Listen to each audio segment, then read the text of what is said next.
जरा सोचो तुम्हारे ऐसी जगह एडमिशन हो जाए जहाँ सभी लोगों के पास अजीब और गरीब शक्तियाँ हो, बस तुम्हें छोड़कर। कुछ ऐसा ही होता है हमारी आज की कहानी में। कहानी की शुरुआत में हम विल नाम के एक लड़के को देखते हैं जो दुनिया के सबसे बेहतरीन सुपर हीरो जेट स्ट्रीम और कमांडर का बेटा है। ये शुरुआत से ही तय है कि आने वाले समय में वो भी एक सुपर हीरो ही बनेगा। आज विल का स्कूल में पहला दिन था और ये कोई मामूली स्कूल नहीं बल्कि एक ऐसा खास स्कूल है जो आने वाले सुपर हीरोज को तैयार करता है। विल के जाने से पहले उसके पिता को मेयर का फोन आया, जिसके बाद विल के माता पिता को एक मिशन के लिए निकलना पड़ा। इनके जाने के बाद विल और उसकी बचपन की दोस्त लैला ने टीवी ऑन किया, जहां न्यूज पर दिखाया कि कैसे विल के माँ बाप ने एक बहुत बड़े रोबोट के छक्के छुड़ा दिए। रोबोट को हराने के बाद विल के पिता कमांडर उस रोबोट के सर को इनाम के तौर पर अपने साथ ले आए। स्कूल बस पर चढ़ते ही विल को समझ आया कि उसके माँ बाप के स्टार होने की वजह से जलवाया उसका भी। सभी लोग उसके साथ एक खास तरीके से पेश आ रहे थे। थोड़ी देर तक तो सभी को लगा कि एक मामूली बस है, लेकिन थोड़ी देर बाद एक रैंप से कूदने के बाद वो बस एकदम से रॉकेट में बदल गई और स्काई हाई की तरफ उड़ने लगी, जो कि बादलों के बीच बसा हुआ एक सुपर हीरोज का स्कूल था। स्कूल पहुंचने पर सभी नए बच्चे एकदम हैरान थे, क्योंकि ये कोई आम स्कूल नहीं था। यहाँ सबके पास कोई न कोई शक्ति जरूर थी, जैसे आंखों से लेजर छोड़ना, किसी को बर्फ में जमा देना, और कुछ बच्चे तो हवा में भी उड़ सकते थे। पर हर स्कूल की तरह स्काई हाई में भी बदमाश बच्चे तो जरूर थे। इनमें से कुछ बदमाश बच्चों ने स्कूल में आए नए बच्चों को रोककर उनसे पैसे मांगना शुरू किया, लेकिन तभी वहाँ स्टूडेंट प्रेसिडेंट विन पहुँच गई, जिसने उन लड़कों से उन्हें बचाया। विन को पहली बार देखते ही विन के दिल में घंटियां बजने लगी, जिसे देखकर लैला को बड़ी जलन हुई। नए बच्चों को पहले ही दिन एक टेस्ट देना था, जिसके बाद उन्हें दो कैटेगरीज में बांटा जाएगा। एक ग्रुप होगा असली सुपर हीरोज का और बाकी उनकी मदद करने वाले चंगू मंगू। सभी बच्चों ने एक एक करके अपनी शक्तियाँ दिखाई, पर जब विल की बारी आई तो उसके पास सच बताने के सिवाय और कोई चारा नहीं था। उसने टीचर के कानों में बताया कि उसे अभी अपने शिव के बारे में नहीं पता, लेकिन टीचर ने सोचा कि ये तो शक्तिमान और सुपरमैन का औलाद है, इसके पास पावर कहाँ से नहीं है। उसे लगा कि वो मजाक कर रहा है और उसने विल के ऊपर एक गाड़ी फेंक दी। बेचारा विल ने तेजी से जमीन पर लेटकर अपनी जान बचाई और आखिरकार टीचर ने उसकी बात पर भरोसा करके उसे चंगू मंगू वाले ग्रुप में डाल दिया। चंगू मंगू वही बच्चे थे जो आगे जाकर ताकतवर सुपर हीरोज की मदद करने वाले थे। नर्स ने विल को बताया कि हो सकता है कि उसकी शक्तियाँ थोड़े दिन बाद जाग जाए, तो टेंशन लेने वाली कोई बात नहीं है, लेकिन एक बहुत हल्का सा चांस ये भी है कि शायद कभी उसके अंदर शक्तियाँ आए ही ना। कुछ ऐसा ही स्काई हाई के बस ड्राइवर के साथ हुआ था। घर वापस आने के बाद विल ने अपने पिता को सच बताने की कोशिश की। दरअसल वो आज तक उनसे झूठ बोलता आया था कि उसके पास भी उनकी तरह बेशुमार ताकत है, लेकिन उससे पहले कि वो कुछ कह पाता, उसके पिता उसे एक सीक्रेट लैब में लेके गए, जहाँ विल के माँ बाप ने अपने कुछ खास हथियार और लड़ाई में जीते इनाम रखे थे। ये देखकर कि उसके पिता को एक ताकतवर हीरो होने का कितना गुमान है, वो अपने पिता को सच बताने की हिम्मत ही नहीं कर पाया। इसके बाद हमने देखा कि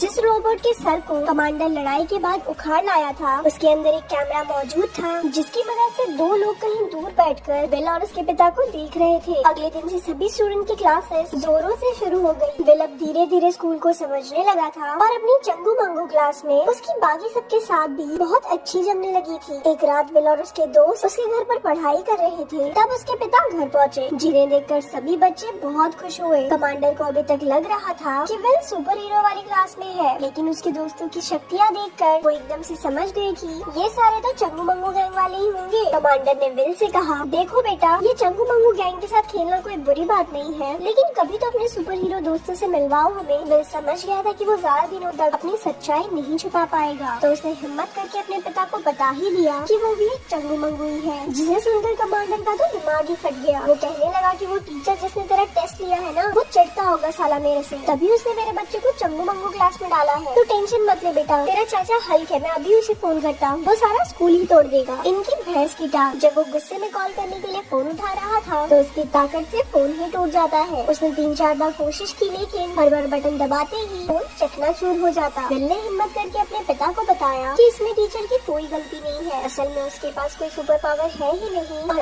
आज तक वो उसके पिता को झूठ बोलता आया था। ये सुनकर उसके पिता ने उसे भरोसा दिलाया कि एक न एक दिन उसके पास इसकी शक्तियाँ आ ही जाएंगी। अगले दिन स्कूल में उन्हीं बच्चों ने बस ड्राइवर को परेशान करना शुरू किया और तभी विल बीच में आकर उसे बचा लिया। दरअसल उसके पापा मम्मी के डर से वो उससे ज्यादा पंगे नहीं लेता था। बैग बहुत तगड़ी है भाई की, लेकिन इस बार बदला लेने के लिए उन बच्चों ने लंच टाइम में अपनी शक्तियों के इस्तेमाल से विल को नीचे गिरा दिया, जिस वजह से उसका खाना वॉरेन नाम के एक लड़के के ऊपर गिर गया। वॉरेन के पिता कोई सुपर हीरो नहीं बल्कि सुपर गुंडे थे, और इत्तेफाक से विल के पिता कमांडर ने ही उसे जेल में पहुंचाया था। विल की इस हरकत से गुस्सा होकर वॉरेन ने उसके ऊपर आग के गोले फेंकना शुरू कर दिया और उधर बेचारा विल उनसे बचने की हर मुमकिन कोशिश कर रहा था। विल एक शिकार की तरह दुम दबाकर टेबल के नीचे से भाग रहा था और वॉरेन एक शिकारी की तरह ऊपर से आग के गोले दाग रहा था। इसी बीच विल के सभी चंगू मंगू दोस्त खतरे के बावजूद उसे बचाने आ गए। उन्हें विल के सपोर्ट में देखकर वॉरेन उनकी तरफ भी एक आग का गोला फेंकने वाला था, लेकिन तभी विल ने उन्हें बचाने के लिए नीचे से टेबल उठाकर उसे दूर फेंक दिया और कुछ इसी तरह उसके शरीर में उसकी शक्तियाँ जाग गयी। वॉरेन ने फिर से खड़ा होकर विल की तरफ आने की कोशिश की, लेकिन उसने फायर एक्सटिंग्विशर वॉरेन की तरफ खोल दिया और तभी वहाँ स्कूल की प्रिंसिपल टपक पड़ी और दोनों को पकड़ लिया। घर पहुँचने पर विल के पिता उसकी शक्तियों के बारे में जानकर बहुत खुश हुए और इसी खुशी में उन्होंने उसे एक तोहफे में एक्सबॉक्स दिया। उम्मीद है इसका रिमोट लोहे का होगा, पर उधर वही दो अनजान लोग उन्हें अभी भी रोबोट के जरिए देख रहे थे। अगले दिन विल को चंगू मंगू वाली क्लास से असली सुपर हीरो वाली क्लास में ट्रांसफर कर दिया। अपनी पहली क्लास में उसे ग्वेन के साथ मिलकर एक जमा देने वाली गन बनानी थी, लेकिन विल को अपने बाप की तरह दमदार मुक्के ठोकने के अलावा और कुछ नहीं आता था, तो ग्वेन ने ही सारा प्रोजेक्ट खत्म कर दिया। लंच के दौरान विल अपने नए दोस्तों के साथ बैठा था, जिन्होंने उसके पुराने दोस्त यानी कि चंगू मंगू गैंग को उनके साथ बैठाने के लिए मना कर दिया, लेकिन फिर भी वो उनके साथ ही बैठा रहा और ये सब देखकर लैला बहुत नाराज हो गई। उसे मनाने के लिए विल ने लैला के साथ उसके सबसे मनपसंद रेस्टोरेंट पे चलने का वादा किया और कहा कि आज शाम को ही मिलते हैं। तभी उसे पता चला कि कुछ बदमाश बच्चे उसके दोस्तों को लॉकर्स में बंद कर रहे हैं। ये सुनकर विल उन्हें बचाने के लिए पहुंचा, जहां उसने अपने सभी दोस्तों को लॉकर में से निकाला। इसके बाद उन्होंने आपस में एक शर्त लगाई कि अगर विल उन बदमाश बच्चों को एक गेम में हरा देगा तो वो चंगू मंगू गैंग को परेशान नहीं करेंगे। गेम बहुत सिंपल थी, एक पुतले को उसे तबाह करने वाली मशीन में जाने से पहले बचाना होगा, वो भी एक पर्टिकुलर टाइम में। एक टीम उस पुतले को बचाएगी और दूसरी टीम उन्हें ऐसा करने से रोकेगी। विल और वॉरेन दोनों एक ही टीम में थे। शुरुआत में तो विल अपने आप को संभाल ही नहीं पाया, जिससे परेशान होकर उसने अपनी पूरी जान लगाकर जमीन पर मुक्का मारा और सारे विलन नीचे गिर गए। फिर उसने एक विलन को पकड़कर रस्सी से बांध दिया। उधर दूसरी तरफ वॉरेन बाकी विलन्स पर आग के गोले फेंक रहा था और उसने विल से पुतले को बचाने को कहा, पर तभी एक दूसरी टीम का खिलाड़ी वॉरेन के आसपास तेजी से घूमने लगा, जिससे उसका दम बुरी तरह घुट रहा था। ये देखकर विल ने पहले उसे बचाने का फैसला किया और फिर बड़ी आसानी से वॉरेन को ही पुतले की तरफ फेंक दिया, जहाँ वॉरेन ने उसे पकड़कर सही समय पर बचा लिया। सभी ने विल के लिए तालियां बजाई। घर पहुँचने पर विल ने देखा कि ग्वेन उससे पहले उसके घर में थी, जहाँ सबने साथ बैठकर खाना खाया और ग्वेन ने उसके माँ बाप को होम कमिंग पार्टी में चीफ गेस्ट के तौर पर इनवाइट भी कर दिया। उधर विल भैया ग्वेन के साथ घर पर मस्ती मार रहे थे और अपनी लैला अकेले ही रेस्टोरेंट में उसका इंतजार करती रही। काफी वक्त बीतने के बाद एक वेटर उसके पास आया, जो कोई और नहीं बल्कि वॉरेन था। इसके बाद उन्होंने साथ बैठकर बातें की और एक दूसरे को जाना। आखिर में वॉरेन ने लैला को होम कमिंग पार्टी में आने को कहा, जिस पर उसने हाँ कर दी। अगले दिन विल लैला को बस स्टॉप पे मिला, जहाँ वो गुस्सा होने की बजाय उससे डांस पर साथ चलने को पूछना चाहती थी, पर उसके पूछने से पहले ही विल ने उसे बताया कि वो ग्वेन के साथ डांस पर जाने वाला है। बेचारी लैला, उसे बुरा तो बहुत लगा, लेकिन उसने खुश होने का नाटक किया। बस में लैला ने विल को जलाने के लिए झूठ बोल दिया कि वो पार्टी में वॉरेन के साथ जाएगी और बाद में लंच के दौरान वो सीधा जाकर वॉरेन के पास बैठ गई और उससे साफ साफ कह दिया कि वो दोनों पार्टी में साथ जाएंगे। वॉरेन भी जानता था कि ये बात विल को पसंद नहीं आएगी, इसीलिए उसने खुशी खुशी हाँ कर दी। उस दिन स्कूल के बाद विल ने अपने घर में एक पार्टी रखी, जहाँ वो ग्वेन को सीक्रेट रूम में लेकर गया, जहाँ उन दोनों ने पहली बार एक दूसरे के साथ लवलपाटा किया। तभी हमने देखा कि पीछे से एक बहुत ही हाईटेक गन चोरी हो गई। उधर लैला भी इत्तेफाक से उस पार्टी में पहुंच गई, लेकिन ग्वेन ने उसे बाहर निकाल दिया। लेकिन जैसे ही विल को इस बारे में पता चला तो उसने ग्वेन से ब्रेकअप करके उसके सारे सुपर डुपर दोस्तों को वहाँ से 9-2-11 कर दिया। विल ने लैला से माफी मांगने के लिए उसे कई बार कॉल और मैसेज किए, लेकिन कोई जवाब नहीं आया। उसने उसे मिलने के लिए उनके मनपसंद रेस्टोरेंट में भी बुलाया, लेकिन वो आई ही नहीं। होम कमिंग पार्टी की रात विल उसी सीक्रेट रूम में बैठा था, जब उसके माता पिता ने उसे अपनी एक किताब दी और पार्टी में डांस के लिए चले गए। उनके जाने के बाद विल ने उस किताब को खोला तो उसमें उसने देखा कि एक विलन की शक्ल हूबहू ग्वेन से मिलती थी। जिसके बाद उसने देखा कि उसके पिता इस विलन को हराकर जो गन लेकर आए थे वही बंदूक यहाँ से चोरी हुई थी। उसने स्कूल बस ड्राइवर को मदद के लिए बुलाया। उधर पार्टी में ग्वेन ने खुद को सबसे ज्यादा ताकतवर घोषित कर दिया और सभी सुपर हीरोज को रे गन की मदद से ने छोटे बच्चों में बदल दिया। उसके बाकी सारे दोस्त भी उसकी पूरी साथ दे रहे थे। उन्होंने सभी सुपर हीरोज को बंद कर दिया, लेकिन वॉरेन और कुछ चंगू मंगू पाइप में छुपकर बच गए। विल स्कूल पहुंचा और उसने अपने सभी दोस्तों से माफी मांगी। इसके बाद वॉरेन ने चंगू मंगू गैंग के साथ मिलकर ग्वेन के दोस्तों का मुकाबला किया और विल ग्वेन को पकड़ने के लिए निकल पड़ा। उधर ग्वेन ने बेबी कमांडर को पकड़ा हुआ था। उसने बताया कि वो उसके माँ बाप के क्लास में ही थी, लेकिन एक लड़ाई के दौरान कमांडर ने उसी के गन से उसे छोटी बच्ची बना दिया था और वो अब इन सब बच्चों को पाल कर गुंडे बना देगी ताकि वो पूरी दुनिया पर राज कर सके। लेकिन ऐसा करने के लिए उसे सबसे पहले स्कूल को तबाह करना होगा ताकि कोई भी नया सुपर हीरो ना बने। तभी विल वहाँ पहुँच गया और ग्वेन ने उसे पकड़कर कई दीवार तोड़ते हुए मारा। दूसरी ओर हमें पता चला कि लैला असल में बहुत ज्यादा ताकतवर है। वो बस अपनी शक्तियाँ दिखाना नहीं चाहती थी। चंगू मंगू गैंग ने सभी गुंडों को हरा दिया, पर तभी उन्हें पता चला कि ग्वेन ने स्कूल के उस सिस्टम को ही बंद कर दिया है जिसकी वजह से वो हवा में उड़ता था। अब वो स्कूल बड़ी तेजी से नीचे की ओर गिर रहा था। सभी दोस्त मिलकर उस सिस्टम को ठीक करने में लग गए। उधर लड़ाई में ग्वेन ने विल को स्कूल से ही बाहर फेंक दिया, जिसके बाद विल को पता चला कि वो अपनी माँ की तरह उड़ भी सकता है। विल दूसरी खिड़की से वापस आया और अपने दोनों शक्तियों का इस्तेमाल करते हुए ग्वेन को हरा दिया। इसके बाद उसने स्कूल के नीचे जाकर उसे रोकने की कोशिश की, लेकिन वो इतना भारी था कि वो अपनी पूरी जान लगाकर भी उसे रोक नहीं पा रहा था। बिल्कुल समय पर उसके चंगू मंगू दोस्तों ने एंटी ग्रेविटी डिवाइस को फिर से चालू कर दिया और स्कूल धीरे धीरे वापस अपनी जगह पर जाने लगा। इसके बाद सभी सुपर हीरोज को दोबारा ठीक कर दिया गया और सभी हीरोज समझ गए कि चंगू मंगू के मदद के बिना वो सब कुछ भी नहीं। और ऐसे ही मूवी यहाँ पर खत्म हो गई।